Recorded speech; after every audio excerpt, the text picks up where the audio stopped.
नाज़रीन इकराम, बुजुर्गान कौम और मिल्लत,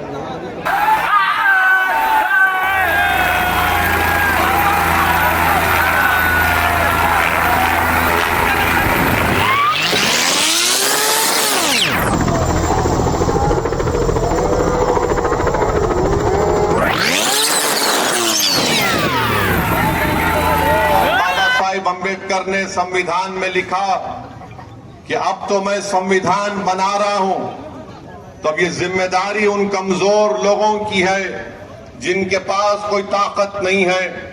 अगर उनको ताकत हासिल करना है, उनको अगर सामाजिक न्याय को हासिल करना है, अगर उनको बराबरी चाहते हैं, अगर वो हिस्सेदारी चाहते हैं, अगर वो इज्जत चाहते हैं, अगर वो समाज में अपना मुकाम चाहते हैं, अगर वो नाइंसाफी को खत्म करना चाहते हैं, अगर वो जालिम के जुल्म को रोकना चाहते हैं, तो बाबा साहेब अम्बेडकर ने संविधान में लिख दिया कि तुमको इंसाफ को हासिल करना पड़ेगा, तुमको भाईचारगी को हासिल करना पड़ेगा, तुमको आजादी को हासिल करना पड़ेगा।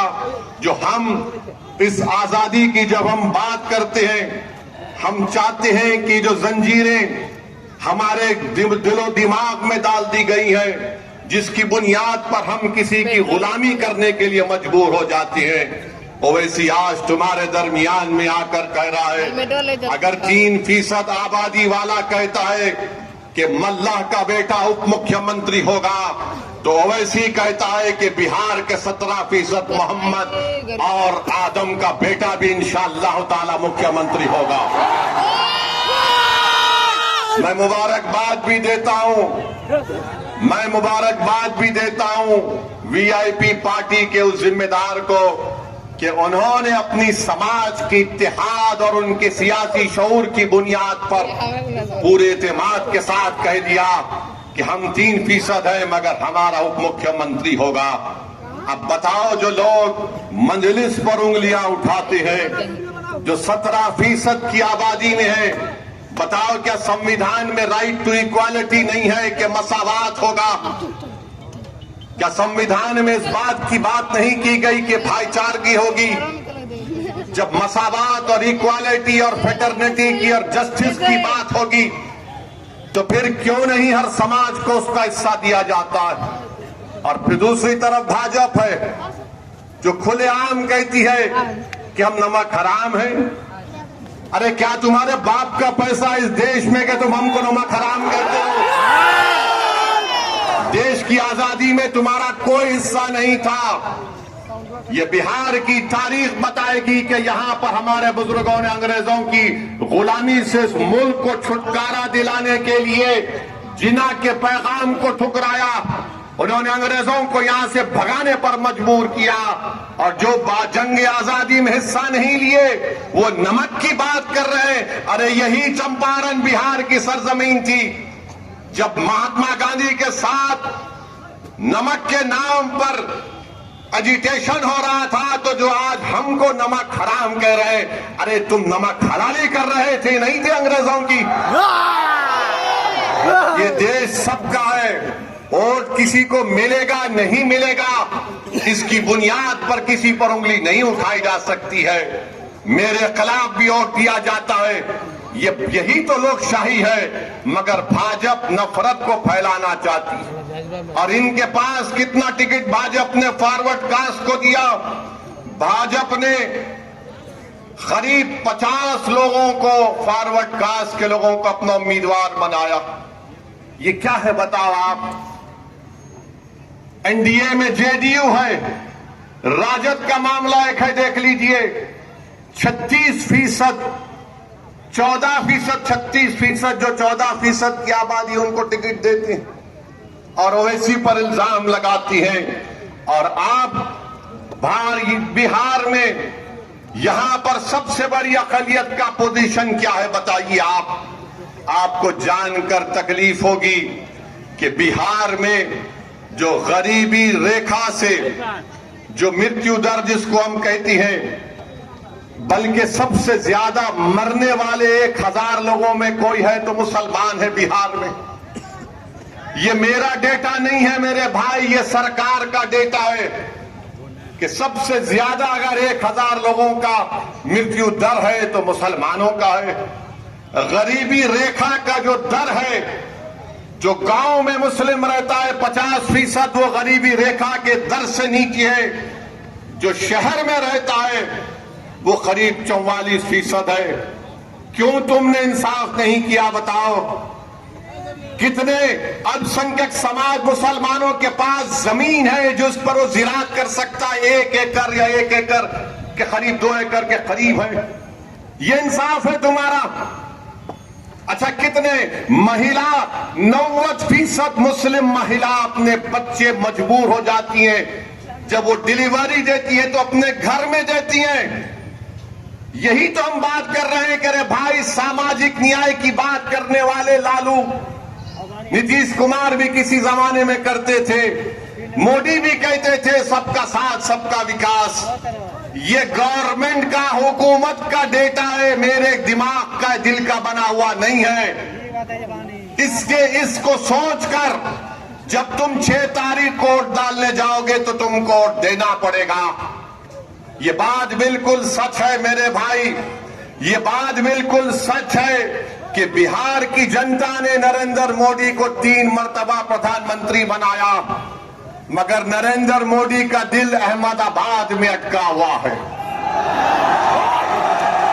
ये बात बिल्कुल सही है कि 20 साल से नीतीश कुमार मुख्यमंत्री हैं, मगर उनका दिल सिर्फ राजगीर में अटका हुआ है। ये बात बिल्कुल सच है कि तुमने 20 साल लालू परिवार को मुख्यमंत्री बनाया, फिर 25 साल में कई मर्तबा उनके बेटे उप मुख्यमंत्री बन गए। तुमने झोली भर भर कर उनको वोट दिया, मगर लालू का दिल सिर्फ अपने बेटे में अटका हुआ है।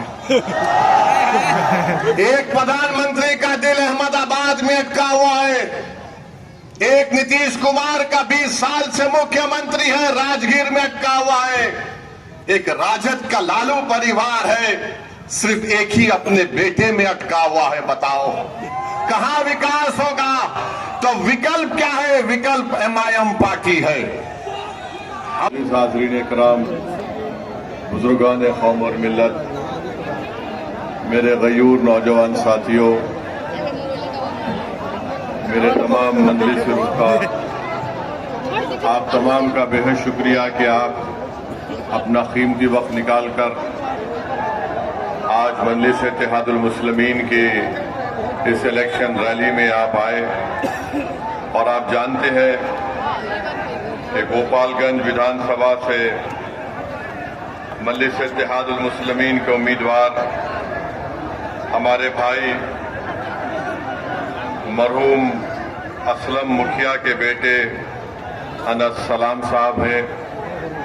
मैं सबसे पहले अल्लाह से दुआ करता हूं कि अल्लाह सुब्हानहू व तआला हमारे मरहूम दोस्त जनाब असलम मुखिया की अल्लाह मग़फ़िरत करे, उनकी खबर को नूर से भर दे। और हम उम्मीद करते हैं कि यहाँ का एडमिनिस्ट्रेशन जो असल कातिल है हमारे भाई असलम मुखिया का, जो अभी तक नहीं पकड़ा गया है, उसको जल्द से जल्द कानून अपनी गिरफ्त में लेगा। मैं आपके दरमियान में इसलिए आया हूं मेरे अजीज दोस्तों और बुजुर्गों, आपसे अपील करने के लिए कि 6 तारीख को हक राय दही का दिन है, मतदान का दिन है। आप तमाम से ये बोलने आया हूं, अपील करने आया हूं कि आप अपना एक वोट मजलिस के इंतखाबी निशान पतंग छाप पर बटन दबाकर आप अपने इत्तेहाद का सबूत दीजिए, अपने सियासी शऊर का सबूत दीजिए। और गोपालगंज विधानसभा में अगर आप विकास चाहते हैं तो यकीनन आपको यहां से MIM पार्टी के उम्मीदवार को कामयाब और कामरान करना है।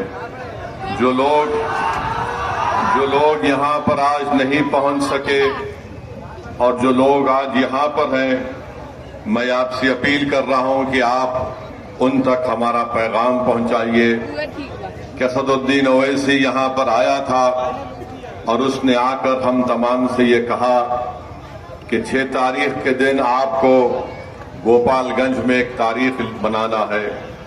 मरहूम असलम साहब ने इलेक्शन लड़ा था, उस वक्त भी आप तमाम ने बड़ी जुर्रत और बहादुरी के साथ मजलिस के उम्मीदवार के हक में अपना वोट दिया। मैं आपका शुक्रगुजार हूं।